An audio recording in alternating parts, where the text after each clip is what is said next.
Olá, bom dia. Começa aqui mais uma edição do Eldorado Expresso, trazendo para você os principais destaques das plataformas do Estadão nesta segunda-feira. A gente começa falando de uma polêmica que vem do fim de semana. O Supremo Tribunal Federal deu um prazo de até 48 horas, a partir da intimação, para o governo federal se manifestar sobre o plano de vacinação que foi encaminhado ao próprio Supremo, mas detalhando previsão de início e de término da vacinação.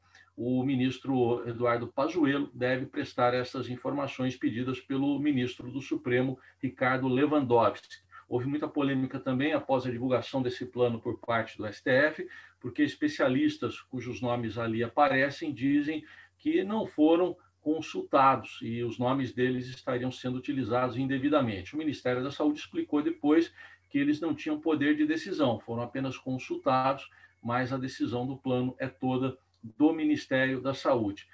Há um detalhamento ali sobre o número de vacinas, de doses que o Ministério pretende comprar, mas não se fala, por exemplo, na Coronavac, produzida em São Paulo pelo Instituto Butantan, e também não se fala a respeito das metas de vacinação efetivamente para a população.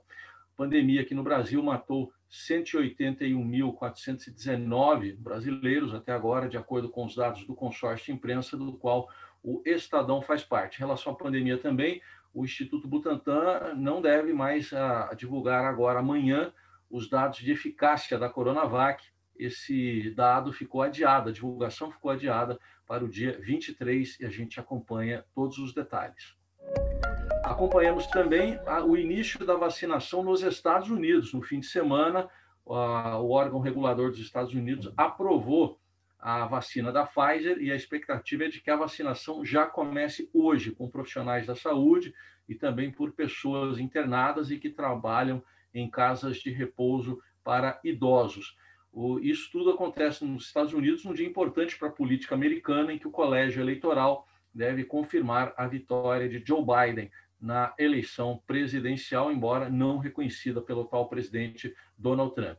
Em relação ao coronavírus também, anunciadas medidas de endurecimento, de lockdown na Alemanha por parte da chanceler Angela Merkel. Ela fez um anúncio ontem de fechamento de bares e de escolas, somente o comércio essencial é que vai poder funcionar, nenhum outro tipo de comércio, a partir do dia 16, quarta-feira agora, e as restrições vão até o dia 10 de janeiro, em razão do crescimento da pandemia de coronavírus na Alemanha também.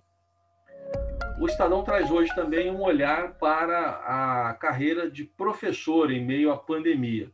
Um desses olhares fala sobre exatamente a tentativa e a pressão para incluir professores nos grupos prioritários para a vacinação contra a Covid.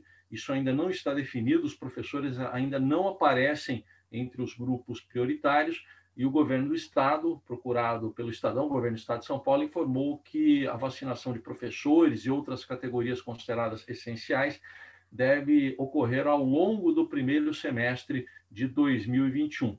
O outro olhar que o Estadão traz hoje é um levantamento que mostra que 39% das prefeituras do estado de São Paulo, 252 cidades, não cumprem a lei que determina um piso mínimo, piso de R$ 2.886 para o salário dos professores. Todos os detalhes você vê lá no portal do Estadão.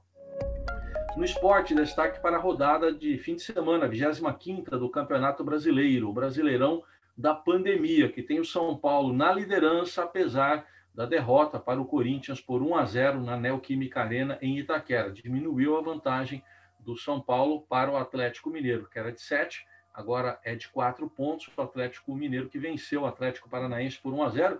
E os dois se enfrentam agora quarta-feira, o líder e o vice-líder, São Paulo e Atlético Mineiro. O terceiro colocado é o Flamengo, que goleou o Santos por 4-1. O Palmeiras está na quarta posição depois da vitória por 3-0 sobre o Bahia, mas estão ali na cola com 41 pontos também.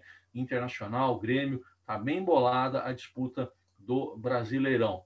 E a gente fala também do sorteio de hoje da Champions League, fase de oitavas de final, principal confronto entre o PSG do Neymar e o Barcelona do Messi. Você acompanha os detalhes também no portal do Estadão. Estas e outras notícias você acompanha ao longo desta segunda nas plataformas do Estadão. Um ótimo dia para você. Até amanhã.